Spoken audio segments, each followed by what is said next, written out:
নমস্কার, দেখছেন কলকাতা টিভি। সঙ্গে রয়েছে আমি স্বর্ণালী। শুরু করছি আরো বারো শুরুতেই যে গুরুত্বপূর্ণ খবরের দিকে নজর রাখবো। আজ বিধানসভায় ধর্ষণ বিরোধী বিল পেশ।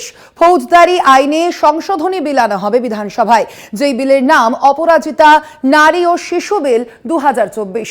নারী ও শিশু সুরক্ষা সুনিশ্চিত করতে বিল পেশ রাজ্যের। ধর্ষণ ও গণধর্ষণ সংক্রান্ত আইনকে কঠোর করতেই এই বিল পেশ।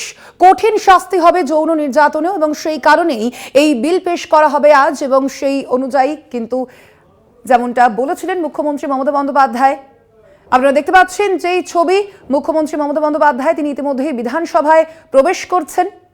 আর কিছুক্ষণের মধ্যেই বিধানসভায় ধর্ষণ বিরোধী যে বিল পেশ করা হবে, ফৌজদারি আইনে সংশোধনী বিল আনা হবে বিধানসভায়, এবং যেই বিলের নাম অপরাজিতা নারী ও শিশু বিল 2024।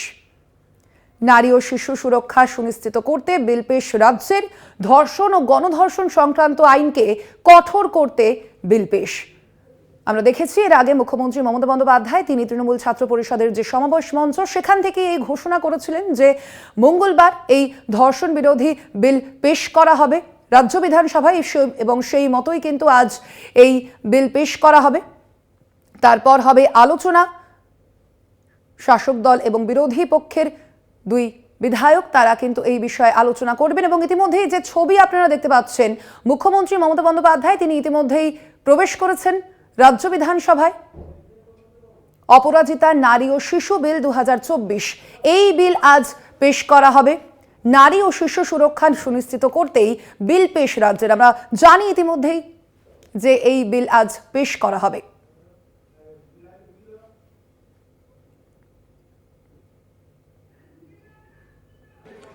A bill to amend the Bharatiya Nyaya Sanghita 2023, the Bharatiya Nagarik Suraksha Sanghita 2023, and the Protection of Children from Sexual Offences Act 2012 in their application to the state of West Bengal to enhance punishment and to constitute the framework for inter alia expeditious investigation and trial of the heinous act of violence against women and children.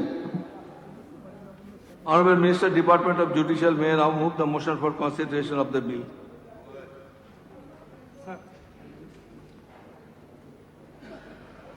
Sir, I beg to move that the Aparajita Women and Child West Bengal Criminal Laws Amendment Bill 2024 as settled in the Assembly be passed. Sir, I beg to move that the Aparajita Women and Child West Bengal Criminal Laws Amendment Bill 2024 be taken for consideration. ঠিক আছে। Now, Shrimati শিখা চ্যাটার্জি। মাননীয় speaker সাহেব, আমাকে এই বিলটা সম্পর্কে বলতে দেওয়ার জন্য আপনাকে ধন্যবাদ জানাই। আজকে যে বিল এখানে আনা হয়েছে, the Aparajita women and child West Bengal criminal lodge amendment bill 2024, তো এই বিল আনা হয়েছে, আমরা সবাই খুশি। আমরা প্রত্যেকেই চাই যে যারা দোষ করেছে তাদের শাস্তি হোক। শুধু আমরা নয়, সারা পশ্চিমবঙ্গের মানুষ তাকিয়ে আছে দোষীদের শাস্তি হোক। তো এই পরিপ্রেক্ষিতে আমার কয়েকটা কথাও আছে, সেই কথাগুলো বলতে চাই। আমাদের যে ন্যায় সংহিতা যে বিল এখানে আনা হয়েছিল এই মহতী সদনে, এবং সেই বিলটা সম্পর্কে তখন আলোচনা হয়েছিল, এবং আলোচনা হওয়ার সময়ও বলা হয়েছিল যে এখানে এই বিলটায় কঠোর থেকে কঠোরতম শাস্তির ব্যবস্থা আছে। সুতরাং ওই বিলটাকে এই মুহূর্তে এখানে ইমপ্লিমেন্ট করা সম্ভব নয়। তার কারণ মানুষকে সুযোগ দিতে হবে, মানুষের জন্য চিন্তা ভাবনা করতে হবে।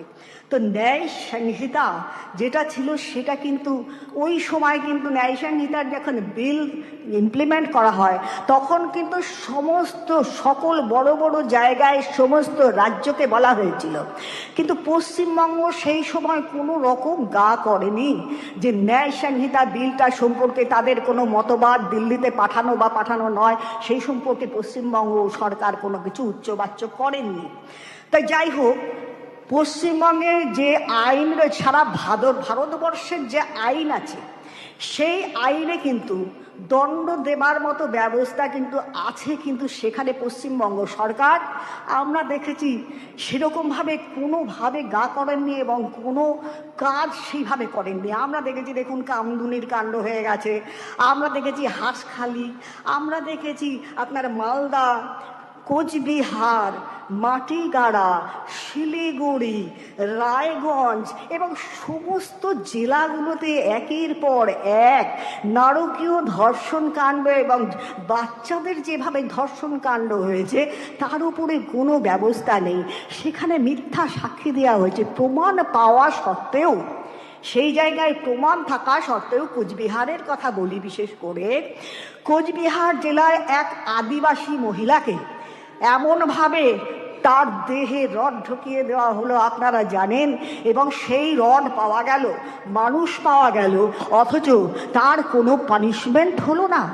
আমরা কামদুনির ক্ষেত্রেও দেখলাম একই রকম অবস্থা, বেল পেয়ে বেরিয়ে চলে গেল, কোনো রকম কোনো চিন্তা ভাবনা হলো না। গত পরশুদিন আমার বিধানসভায় রাজগঞ্জ ব্লকের মধ্যে পড়ে ঘোড়ামোড় বলে একটা জায়গায় অপ্রাপ্ত বয়স্ক মেয়েটিকে ধর্ষণ করা হলো। হাওড়াতে একটা ধর্ষণ হলো, সেখানে কোনো রকম কোনো ব্যবস্থা সরকার নেয়নি, অথচ সেখানে মিথ্যা সাক্ষী দেওয়া আছে। আমি আমাদের আপনার আরজিকর হসপিটালের কথাই বলি। হসপিটালের কথা একটু বিশেষভাবে বলতে হয়, কেন ল সম্পর্কে আমি অত ওয়াকিবহাল নই, আমি আপনাদের লগুলো ধরে বলতে পারবো না। তবে যতটুকু বলবো যে আমাদের আরজিকর কাণ্ডে অ্যাসিস্ট্যান্ট সুপার যিনি ছিলেন তিনি কিন্তু আপনার ছাত্রীর বাড়িতে, সেই মেডিকেল কলেজের ডাক্তারের বাড়িতে কিন্তু একাধিকবার টেলিফোন করেছেন, একাধিকবার এক এক রকম টেলিফোন করা হয়েছে। তো এটা তো একরকম মিথ্যা বলতে পারেন, মিথ্যা সাক্ষী। এই মিথ্যা সাক্ষীর জন্য তো ব্যবস্থা রয়েছে, ভারতীয় আইনি বিধি রয়েছে, সেখানে তো 194 ধারাকে তো অবশ্যই সরকার প্রয়োগ করতে পারতেন বলে আমি মনে করি। এবং তার পরবর্তীতে তাকে যে মেরে ফেলা হলো এবং কতজন মিলে তাকে ধরে মেরে ফেলা হলো, তাকে শারীরিক অত্যাচার করা হলো, করার পর তাকে নিয়ে গিয়ে বাবা মাকে না দেখিয়ে এক ঝলক পরে দেখানো হলো, তারপরে তাকে পুড়িয়ে ফেলা হলো। সেখানে কিন্তু সরকারি পক্ষের মানুষ এবং এমএলএ নিজে সেখানে উপস্থিত ছিলেন, অথচ সেই দেহ পাওয়ার দরকার ছিল হচ্ছে তার বাবা এবং মার, তার কন্যা, অথচ তার হাতে সেই দেহ দেয়া হলো না। এত কি তড়িঘড়ি রাখলো সরকারের, এত কি ভাবনা চিন্তা হলো, এত কি ভয় হয়ে গেল, সরকার কেন এই জিনিসটা করলেন? এটার ব্যাপারে আজকে প্রমাণ লোপাট করার জন্য সেই হসপিটালের প্রাচীর ভেঙে দেয়া হলো। তার জন্য পুলিশ ওখানে ছিল, পুলিশ দেখেছে, যারা ঢুকলো ওখানে তাদের জন্য কোনো ব্যবস্থা নেওয়া হলো না কেন? যেখানে 201 আইপিসি ধারা রয়েছে, সেই ধারা ভারতীয় সংবিধানের যে আইন, সেই আইন কেন সরকার প্রয়োগ করলো না? আমি এটা কিন্তু বুঝতে পারছি না। তো চট করে কোনো আইন হলো না, কিছু হলো না, কি করে সিদ্ধান্তে এসে গেল কে খুনি, আমি এটাও কিন্তু বুঝতে পারছি না। আশ্চর্যের ব্যাপার, সকলের সামনে ওখানে আরজিকরের ডাক্তাররা বসে থাকলো, সকলে বসে থাকতো, তার সামনে গিয়ে তাদেরকে মেরে ধরে হইচই করে গিয়ে ওখানে ভাঙা হলো, অথচ সরকার কোনো রকম কোনো ব্যবস্থা নিল না। এই জায়গায় মহিলাদের নিরাপত্তা কোথায়? আমার প্রশ্ন হচ্ছে, মাননীয় মুখ্যমন্ত্রী পশ্চিমবঙ্গের যিনি মহিলা, আমরা অত্যন্ত আদরের সঙ্গে তাকে ক্ষমতায় এনেছিলাম যে আমাদের মাননীয় মুখ্যমন্ত্রী মহিলা, এবং তার কাছ থেকে আমরা ন্যায্য এবং উপযুক্ত বিচার পাবো। একদিন আমাদের মুখ্যমন্ত্রী বলছিলেন যে MA BA LLB BEd উনি একসঙ্গে সমস্ত কিছু পড়াশোনা করেছেন। এই সিস্টেম যদি পশ্চিমবঙ্গে থেকে ছিল আগে, তো সেটাকে কেন এখন ইমপ্লিমেন্ট করা যাচ্ছে না?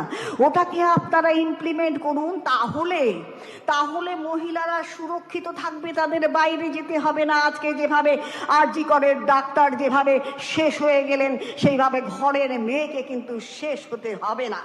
কিন্তু আজকে আমরা দেখছি এই আরজি করের সারা পশ্চিমবঙ্গের মানুষ কিন্তু গর্জে উঠেছে।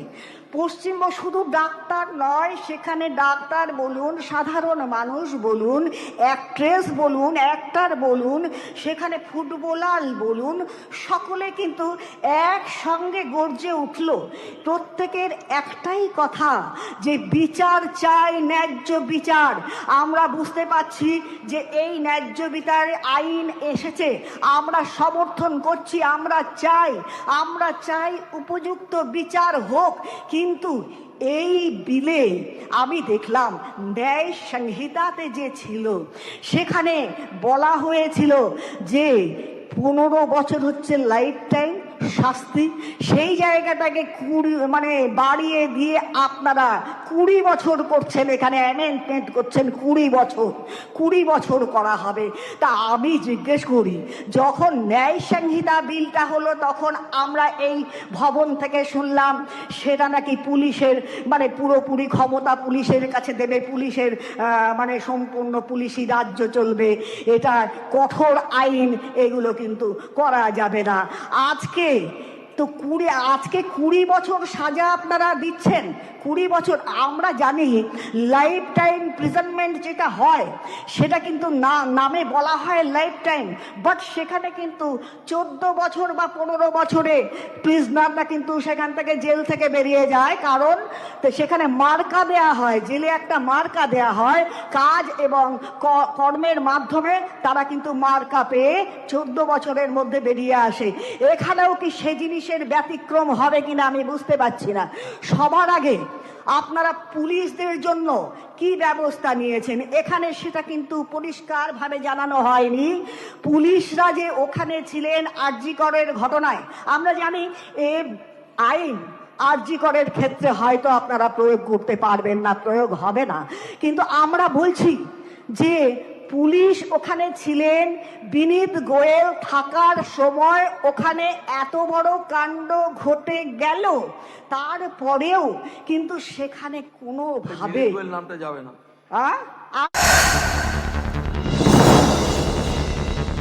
Rashmi BOF TMT Bar. The low-carbon TMT Bar made with BOF technology gives you double power, double strength. The world-class technology now in Rashmi BOF TMT Bar. চিংড়ি নিলে কাকা? আরে ভাই, তবে যাই বলিস ভাই, সেরা বরাবরই ইলিশ মাছের ডিশ। চিংড়ি আবার মাছ নাকি? ও তো জলের পোকা। তুই একটা মহামূর্খ, আজ তো একটা বোকা। আরে কাকা ওসব ছাড়ো, রাজার মতো থাকো, রাজার সাথেই বাঙাল ঘটি এক হয়ে থাকো। রাজা ক্রিম ক্র্যাকার সুগার ফ্রি, মেজাজ থাকে মুচমুচে। রাজা ট্রিট ক্র্যাকার, বন্ধু হবে এক কামড়ে। আরে দাদা, এক্সকিউজ মি, আপনাকে ক্লান্ত লাগছে, বসে পড়ুন। মাঝ বয়সে বুড়োদের মতো ক্লান্তি? এই জন্যই রোজ রিভাইটাল এজ এর 19 মাল্টিভিটামিনস, মিনারেলস আর প্রাকৃতিক জিনসেং অক্সিজেন বহন ক্ষমতা বাড়ায় আর দেয় 30% বেশি এনার্জি 30 দিনে। Revital age. আজ আবার মুডের ব্যান্ড বাজবে? বেজে গেছে। রোজ সকালে সেই স্যাড মুড। বাথরুম ডাল তো মর্নিং ডাল। কিন্তু আমি তো ডিটারজেন্ট দিয়ে ঘষি। ডিটারজেন্টের ডালনেস দূর করো হারপিক বাথরুম ক্লিনারের চমকানো। এটা শ্যাওলা আর হলদেটে ভাব সহজেই দূর করে, দেয় 10 গুণ বেশি স্বচ্ছতা। Wow! Harpic bathroom cleaner, bathroom চকচক করে তো মুড চকমক করে। ঢালাই হোক বা ভিত, এই সিমেন্টেরই হবে জিত। শহর থেকে গ্রাম, নির্মাণে একটাই নাম, রাশমি সিমেন্ট। এবার নির্মাণ হবে সুপারহিট।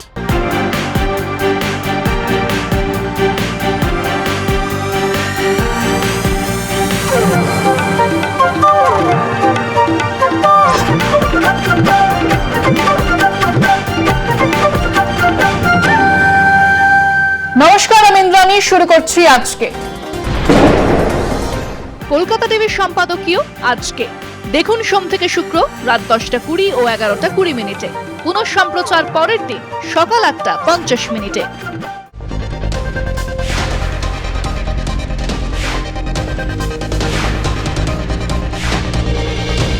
দেখুন জেলার সারাদিন প্রতিদিন সন্ধে 6টায়। Powered by Rashmi BOF low carbon TMT bar, double power, double strength, সহ নিবেদক রাজা গোল্ডেন মারি বিস্কিট, সোনালী স্বপ্নের স্বাদ চিরন্তন। Nagaland state dear 500 super monthly lottery, প্রথম পুরস্কার 2.5 কোটি গ্যারেন্টেড। এবং লায়ন ডেজার্ট কিং ডেটস, सिंह जैसी शक्ति मुझ में।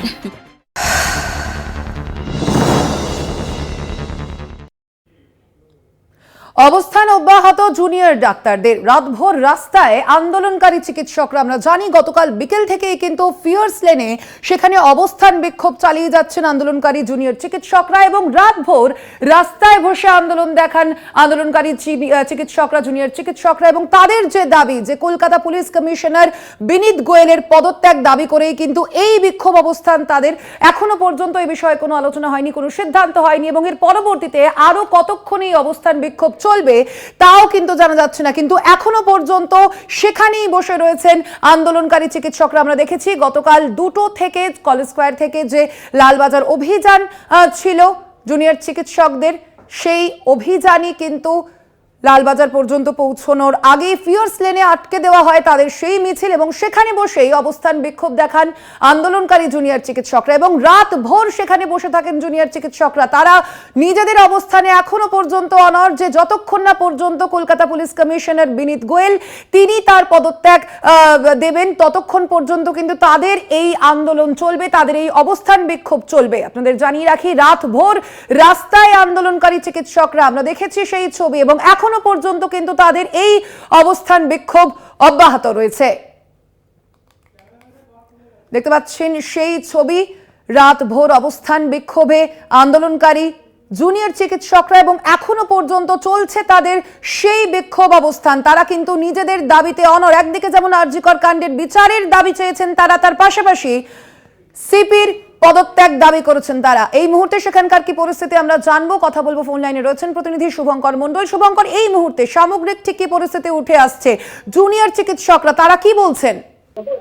যারা পুলিশ আধিকারিকদের তরফ থেকে এখানে আসা হয়েছিল এবং তোমায় জানিয়ে রাখি যে তাদের কাছে কিন্তু জানানো হয়েছে যে তারা যাতে অবস্থান আন্দোলন তুলে নেন।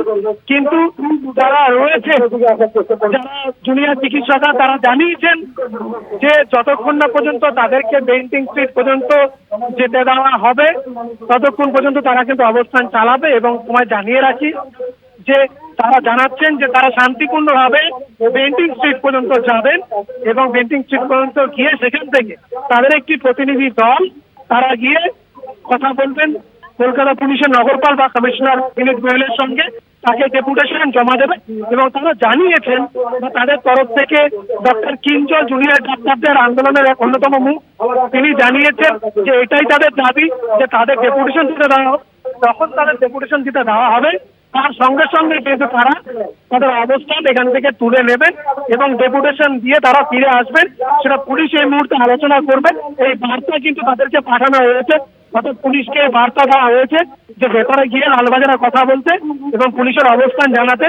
তারপর কিন্তু তারা বিষয়টি তারা অগ্রগতি করবেন। যতক্ষণ না পর্যন্ত তারা পুলিশ কোন রকম তাদের সিদ্ধান্ত জানাচ্ছে তারা কিন্তু নিজেদের অবস্থান এইভাবেই চালিয়ে যাবে। শুভঙ্কর, এখনো পর্যন্ত পুলিশের পক্ষ থেকে তাদের পক্ষ থেকে কিছু জানানো হয়েছে?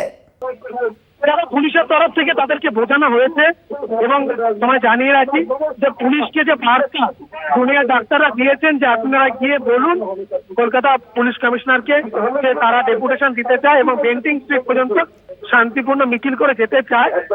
যতক্ষণ না পর্যন্ত সেটা হচ্ছে তারা কিন্তু এখান থেকে উঠবেন না। পুলিশকে সে বার্তা দেওয়া হয়েছে এবং আধিকারিকরা সে বার্তা নিয়ে এখান থেকে গিয়েছেন। জয়েন্ট সিপি তিনি নিজে এখানে এসেছিলেন এবং এখানে এসে তিনি কিন্তু সেই কথা শুনে গিয়েছেন। এখন তিনি আমরা দেখতে পাচ্ছি দূরে তিনি দাঁড়িয়ে রয়েছেন এবং ফোনে হয়তো তিনি কথা বলছেন এই বিষয়টি নিয়ে বাজারে এবং আদতেও এই জট কাটে কিনা এখন সেটাই দেখা। শুভঙ্কর, আমরা দেখতে পাচ্ছি একদিকে অবস্থানে অনড় জুনিয়র চিকিৎসকরা, সেক্ষেত্রে তাদের এই অবস্থান বিক্ষোভ যদি আরো দীর্ঘায়িত হয় সেখানে পুলিশের পক্ষ থেকে কি কোনো ব্যবস্থা নেওয়ার কথা বলা হয়েছে? এখনো পর্যন্ত কি জানা যাচ্ছে সে বিষয়ে?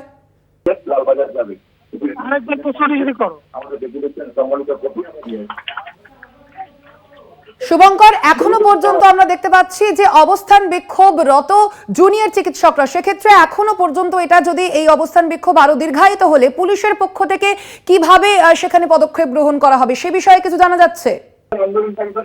দেখো, তোমায় জানিয়ে রাখি যে আর 5টা রাজনৈতিক দলের মতো মিছিল এটা নয়, এটা তাদের অভিযান। এবং তোমায় জানিয়ে রাখি যে অন্যান্য সময় যখন লালবাজার অভিযান হয় আমরা নিজেরাও দেখেছি পুলিশ কিন্তু অত্যন্ত কঠোর পদক্ষেপ গ্রহণ করে। সেইখানে দাঁড়িয়ে স্বাভাবিকভাবে এরা জুনিয়র ডাক্তার বারবার জানাচ্ছেন যে শান্তিপূর্ণভাবে তারা তাদের অবস্থান ব্যক্ত করছেন এবং তারা জানাচ্ছেন যে তারা বেন্টিং স্ট্রিট পর্যন্ত যাবেন এবং সেইখানে গিয়ে তারা কথা বলবেন এবং সেখান থেকে তাদের ডেলিগেশন টিম বা প্রতিনিধি দল লালবাজারে যাবে এবং সিপির কাছে গিয়ে তারা ডেপুটেশন দেবে তার পদত্যাগের দাবি জানাবে। এবং সেটি কিন্তু এখানে কলকাতা পুলিশের তরফ থেকে যে নমনীয়তা প্রদর্শন করা হচ্ছে সেটা কিন্তু অবশ্যই নজিরবিহীন বলা যেতে পারে এক্ষেত্রে, কেননা এর আগে আমরা যত লালবাজার রাজনৈতিক দলের দেখেছি অভিযান প্রত্যেকটিকেই ছত্রভঙ্গ করতে কিন্তু পুলিশ একাধিকবার আমরা দেখেছি তাদের উপর চড়া হয়েছে, লাঠিচার্জ করেছে, ছত্রভঙ্গ করেছে। কিন্তু এরা যেহেতু জুনিয়র ডাক্তার তাদের সঙ্গে কিন্তু সেইভাবেই সৌহার্দ্যপূর্ণ এবং সুসম্পর্ক বা সুশৃঙ্খল ভাবে তাদের সঙ্গে কথা বলছে পুলিশ এবং তাদের দাবি এই মুহূর্তে পুলিশ কিন্তু লালবাজারে কথা বলে পরবর্তীতে আবার জানাবে। অর্থাৎ একরকম ভাবে আজকে আলোচনার জন্য পুলিশ এসছে ঠিকই, কিন্তু এখনো জট কিন্তু কাটেনি স্বর্ণালী, এবং সেই জট এখনো অব্যাহত আছে। কতক্ষণ বেশি জট কাটবে সেটা বলা মুশকিল। একদমই, অবশ্যই সেদিকে আমাদের নজর থাকবে। এখনো পর্যন্ত কিন্তু নিজেদের অবস্থানে অনড় রয়েছেন আন্দোলনকারী জুনিয়র চিকিৎসকরা। আপাতত ধন্যবাদ। তুমি আমরা কথা বলছিলাম, ফোন লাইনে ছিলেন প্রতিনিধি শুভঙ্কর মণ্ডল।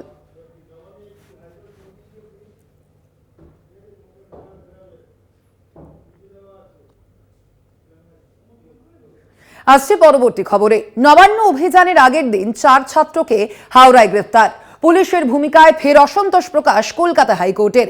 বিধি মেনে গ্রেপ্তার কিনা তা হলফনামা দিয়ে জানানোর নির্দেশ দেওয়া হয়েছে। আগামী 7 দিনের মধ্যে সব পক্ষকে এ বিষয়ে বক্তব্য জানানোর নির্দেশ দেওয়া হয়েছে। আপনাদের জানিয়ে রাখি, গত মঙ্গলবার যে নবান্ন অভিযান আমরা দেখেছিলাম সেই নবান্ন অভিযানের আগেই কিন্তু এই গ্রেপ্তারের ঘটনা। নবান্ন অভিযানের আগের দিনই 4 ছাত্রকে হাওড়ায় গ্রেপ্তার করা হয় এবং সেই গ্রেপ্তারি নিয়েই কিন্তু প্রশ্ন উঠছে। পুলিশের ভূমিকায় ফের অসন্তোষ প্রকাশ করেছে কলকাতা হাইকোর্ট। বিধি মেনে সেই গ্রেপ্তারি করা হয়েছিল কিনা তা হলফনামা দিয়ে জানানোর নির্দেশ দেওয়া হয়েছে। এমনই নির্দেশ দিয়েছে কলকাতা হাইকোর্ট এবং আগামী 7 দিনের মধ্যে সব পক্ষকে এ বিষয়ে বক্তব্য জানানোর কথাও বলা হয়েছে কলকাতা হাইকোর্টের পক্ষ থেকে। আপনাদের জানিয়ে রাখি, এই প্রসঙ্গে এবার সব পক্ষকে বক্তব্য জানানোর নির্দেশ দেওয়া হয়েছে। কথা বলবো, ফোন লাইনে রয়েছেন প্রতিনিধি পীযূষ কান্তি নাগ। পীযূষ দা, কি জানা যাচ্ছে এই বিষয়ে? আদালতের ঠিক কি নির্দেশ?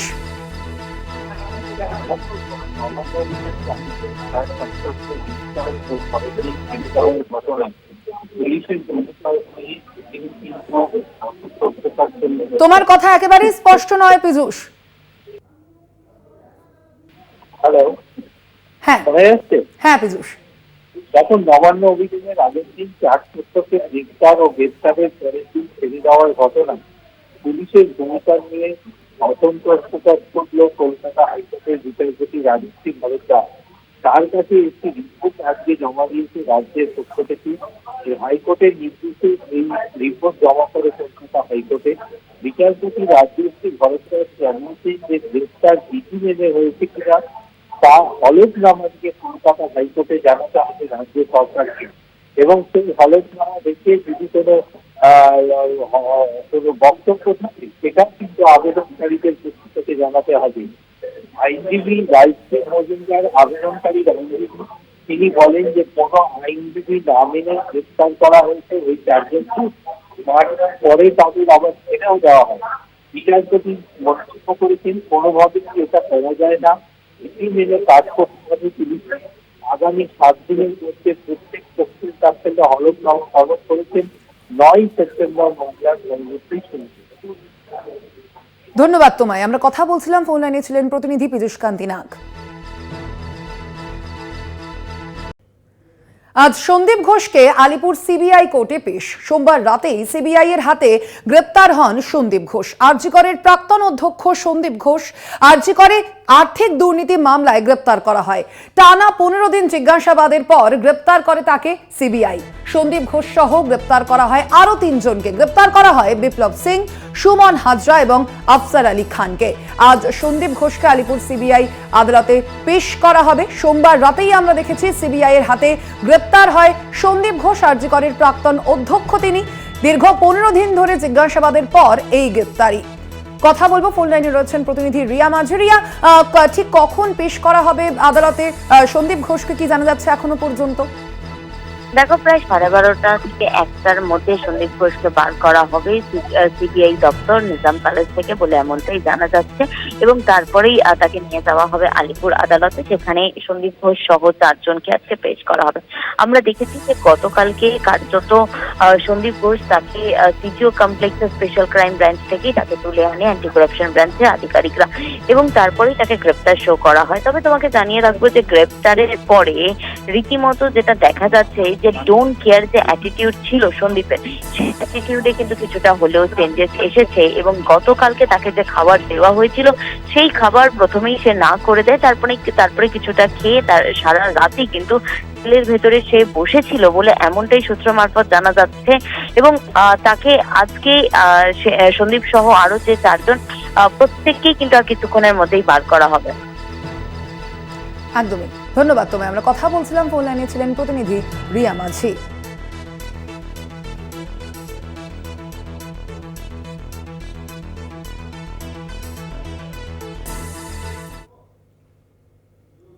সন্দীপ ঘোষের বিরুদ্ধে যাবতীয় অভিযোগ জমা সিবিআইকে। অভিযোগ জমা ডক্টরস ফর ডেমোক্রেসির। অবশ্যই সেই দিকে আমাদের নজর থাকবে, তবে তার পাশাপাশি যেদিকে আমাদের নজর থাকবে, ফিয়ার্স লেনে এখনো পর্যন্ত অবস্থানে অনড় রয়েছেন আন্দোলনকারী জুনিয়র চিকিৎসকরা। দেখতে পাচ্ছেন সেই ছবি। এখন কথা বলা হচ্ছে জুনিয়র চিকিৎসকদের সঙ্গে, পুলিশ আধিকারিকরা তারা কথা বলছেন। তাদেরকে বলবো যে আমরা কম্প্রোমাইজ করে চলে গেছি, না স্যার, এটা কম্প্রোমাইজ স্যার, নো সলিউশন। তাহলে সবাইকে যেতে দিন, তাহলে সবাইকে যেতে দিন স্যার। বিহাব বলে সবাই রিপ্রেজেন্টেশন আসার জন্য অ্যালাউ করছেন, কিন্তু আমাদের অ্যালাউ করছেন না। বলি দিয়ে সবাই কিন্তু এই দর্শকদের আমাদের একটা ব্যবস্থা আটকে দেওয়া হলো।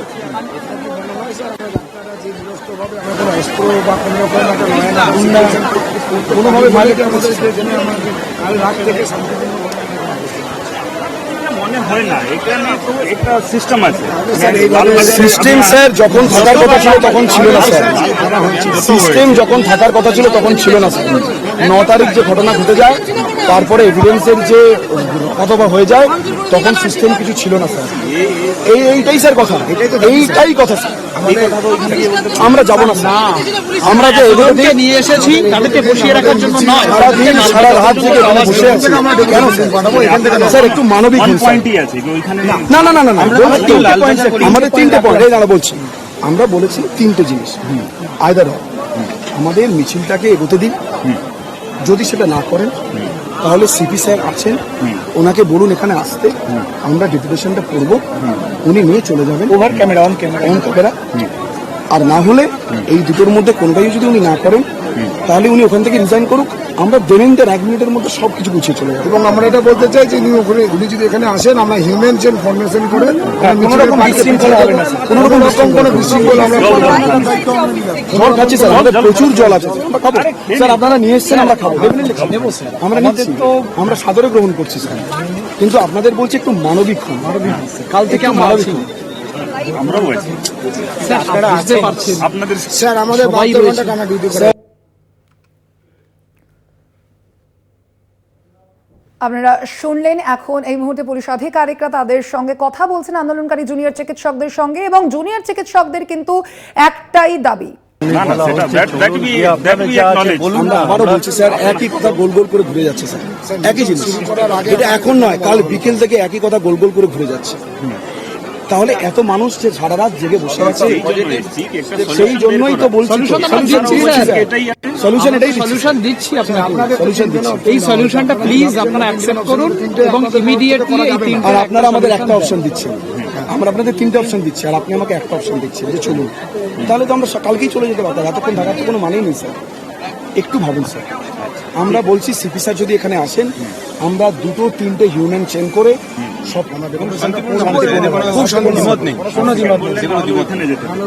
গার্ডরেল উঠিয়ে নেন, আমরা যাবো। কোথায় যাবেন? বিবি গাঙ্গুলি আর বেন্টিং স্ট্রিট ক্রসিং পর্যন্ত যাবো, ওইটুকুই যাবো। ওখান থেকে তারপরে রিপ্রেজেন্টেটিভ যারা বলবেন গিয়ে ডেপুটেশনটা দিয়ে চলে আসবো। কোনো তাড়াহুড়ো, কোনো অশান্তি নেই, কিচ্ছু নেই, পুরোপুরি শান্তিপূর্ণ স্যার, কাল থেকে যেমন হয়েছে।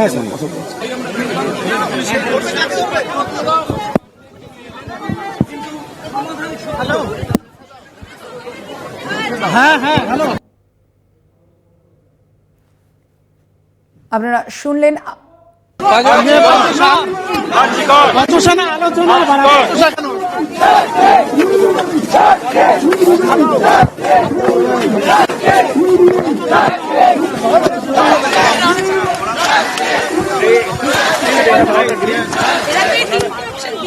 আপনাদের একটা রাত কেটে গেল সিদ্ধান্ত নিতে। এটা এখনো সিদ্ধান্ত হয়নি, কখন সিদ্ধান্ত হবে স্যার? नहीं हुआ है, उनसे बातचीत हुई है। क्या मांग है छात्रों की? नहीं, अपने फिलहाल 3 पॉइंट लोग दे रहे हैं कि वहाँ तक जाने दीजिए, या फिर आपने सुना है सारे पॉइंट।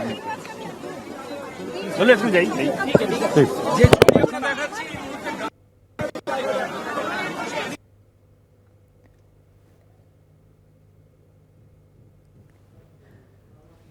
আপনারা দেখলেন যে জুনিয়র চিকিৎসকরা তারা কিন্তু নিজেদের যে অবস্থানে তারা অনর, একদিকে আমরা দেখতে পেলাম যে পুলিশ আধিকারিকরা তারা কিন্তু এসে কথা বললেন আন্দোলনকারী জুনিয়র চিকিৎসকদের সঙ্গে, এবং জুনিয়র চিকিৎসকদের যে দাবি যে নয় তাদের বেন্টিং স্ট্রিট পর্যন্ত মিছিল যাবে এবং সেখানে অবশ্যই এই যে মিছিলটা শান্তিপূর্ণই হবে, তারা যে স্মারকলিপি দেওয়ার কথা বলছে সেই স্মারকলিপি তাদের জমা দেওয়ার দাবি কিন্তু তারা একদিকে জানিয়েছেন। অন্যদিকে তারা নিজেদের যে দাবি সেখানে কিন্তু অনর রয়েছেন, যে কলকাতা পুলিশ কমিশনার বিনীত কুমার গোয়েলের পদত্যাগের দাবি জানিয়েছেন জুনিয়র চিকিৎসকরা। যদিও তাদের এই মিছিল, তাদের এই অবস্থান কিন্তু যথেষ্টই শান্তিপূর্ণভাবেই থাকবে তাই দাবি করেছেন জুনিয়র চিকিৎসকরা।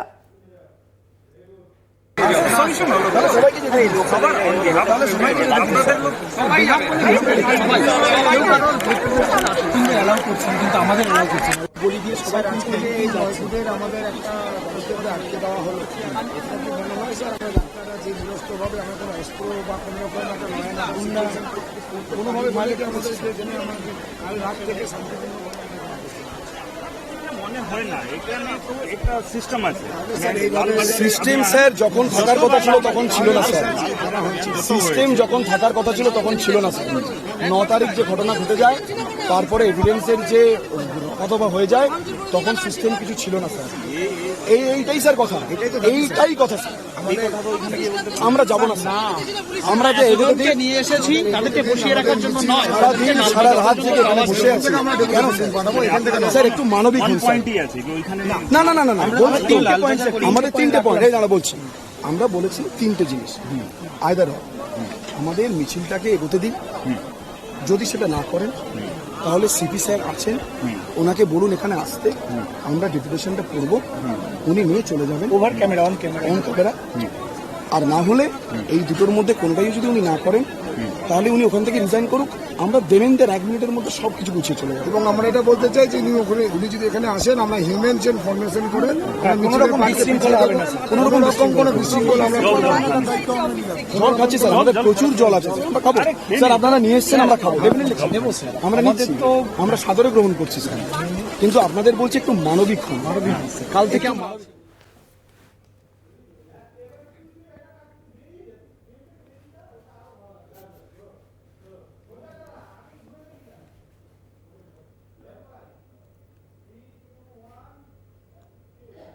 আমাদের সঙ্গে সরাসরি রয়েছেন আমাদের প্রতিনিধি শুভঙ্কর মণ্ডল, কথা বলবো তার সঙ্গে। শুভঙ্কর, আমরা দেখলাম যে এই মুহূর্তে কিন্তু পুলিশ আধিকারিকরা এসে তারা জুনিয়র চিকিৎসকদের সঙ্গে কথা বললেন। জুনিয়র চিকিৎসকরা তারা ঠিক কি দাবি করলেন, তাদের অবস্থান কতক্ষণ আর চলবে, কি দাবি করলেন তারা, আর পুলিশের পক্ষ থেকে কি কিছু জানানো হলো?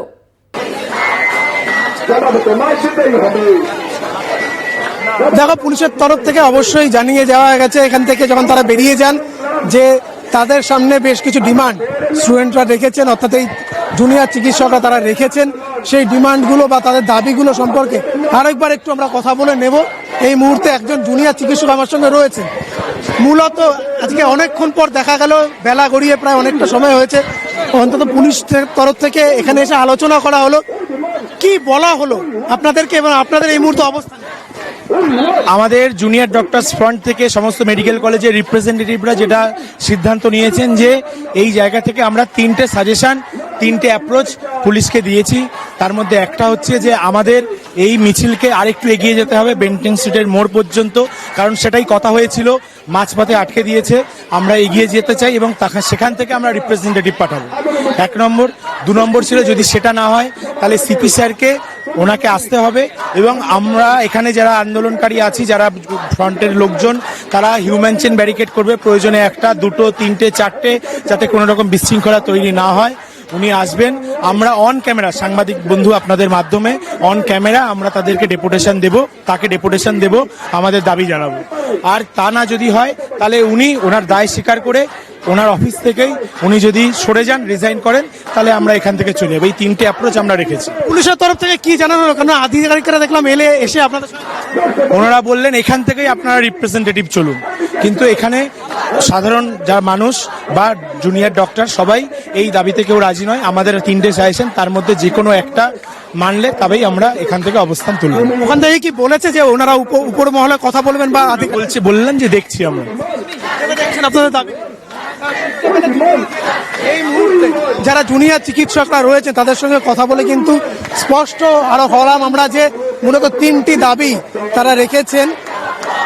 সেই 3টে দাবির মধ্যে কি প্রথম দাবি হচ্ছে বেন্টিং স্ট্রিট পর্যন্ত মিছিল যেতে দিতে হবে, শান্তিপূর্ণ মিছিল। তারপরে সেখান থেকে একটি ডেলিগেশন টিম তারা যাবেন বা সেখান থেকে ছাত্র প্রতিনিধিদের দল তারা যাবেন, গিয়ে তাদের ডেপুটেশন দেবে। দ্বিতীয়ত কমিশনারকে, কলকাতা পুলিশের কমিশনারকে নিজে আসতে হবে এখানে, বিনীত গোয়েলকে, এবং ডাক্তাররা, জুনিয়র ডাক্তাররা হিউম্যান চেন করবে, মানববন্ধন করবেন 2টো 3টে 4টে লেয়ার পর্যন্ত করে তার বক্তব্য শুনে।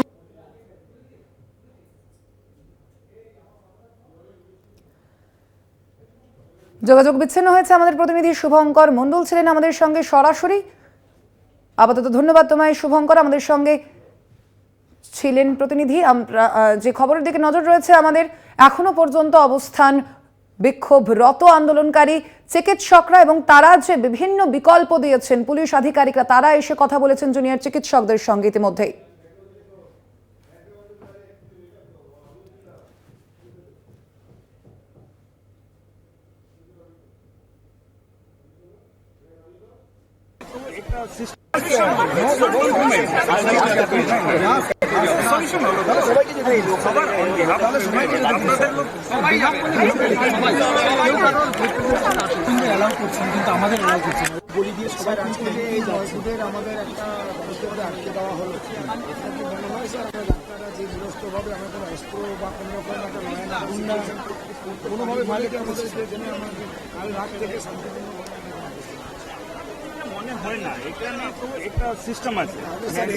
সিস্টেম স্যার যখন থাকার কথা ছিল তখন ছিল না স্যার, সিস্টেম যখন থাকার কথা ছিল তখন ছিল না স্যার। 9 তারিখ যে ঘটনা ঘটে যায়, তারপরে এভিডেন্সের যে অথবা হয়ে যায়, তখন সিস্টেম কিছু ছিল না স্যার। এইটাই স্যার কথা, এইটাই কথা স্যার। আমরা যাবো না স্যার, আমরা যে এদেরকে নিয়ে এসেছি তাদেরকে বসিয়ে রাখার জন্য নয়, সারাদিন সারা রাত জেগে এখানে বসে আছি কেন স্যার? একটু মানবিক হন স্যার। না না না না না, আমাদের 3টে পয়েন্ট এই দাঁড়া বলছি। আমরা বলেছি 3টে জিনিস, আইদার আমাদের মিছিলটাকে এগোতে দিন, যদি সেটা না করেন তাহলে সিপি স্যার আছেন, ওনাকে বলুন এখানে আসতে, আমরা ডেপুটেশনটা পড়বো, উনি নিয়ে চলে যাবেন ওভার ক্যামেরা, অন ক্যামেরা। আর না হলে এই দুটোর মধ্যে কোনোটাই যদি উনি না করেন তাহলে উনি ওখান থেকে রিজাইন করুক, আমরা দেবেন্দ্রের 1 মিনিটের মধ্যে সবকিছু গুছিয়ে চলে যাবে। এবং আমরা এটা বলতে চাই যে উনি যদি এখানে আসেন, আমরা হিউম্যান চেন ফর্মেশন করে কোনো রকম বিশৃঙ্খলা হবে না, কোনো রকম বিশৃঙ্খলা আমরা করবো না। জল খাচ্ছি স্যার, আমাদের প্রচুর জল আছে, আমরা খাবো স্যার। আপনারা নিয়ে এসছেন, আমরা খাবো, ডেফিনেটলি খাবো, আমরা নিচ্ছি, আমরা সাদরে গ্রহণ করছি স্যার। কিন্তু আপনাদের বলছি একটু মানবিক হন, কাল থেকে মানবিক হন। আমরাও আছি আপনারা আসতে পারছেন, আপনাদের স্যার আমাদের 12 ঘন্টা টানা ডিউটি করে অপশন দেখছেন যে চলুন, তাহলে তো আমরা কালকেই চলে যেতে পারতাম। এতক্ষণ থাকার তো কোনো মানেই নেই স্যার, একটু ভাবুন স্যার। আমরা বলছি সিপি স্যার যদি এখানে আসেন, আমরা 2-3টে হিউম্যান চেন করে সব আমাদের খুব শান্তিপূর্ণ নেই, কোনো দ্বিমত নেই। হ্যাঁ, গার্ডরেল উঠিয়ে নেন, আমরা যাব। কোথায় যাবেন? লালবাজার পর্যন্ত? না, বিবি গাঙ্গুলি আর বেন্টিং স্ট্রিট ক্রসিং পর্যন্ত যাবো, ওইটুকুই যাবো। ওখান থেকে তারপরে রিপ্রেজেন্টেটিভ যারা বলবেন গিয়ে ডেপুটেশনটা দিয়ে চলে আসবো। কোনো তাড়াহুড়ো, কোনো অশান্তি নেই, কিচ্ছু নেই, পুরোপুরি শান্তিপূর্ণ স্যার, কাল থেকে যেমন হয়েছে। হ্যাঁ স্যার।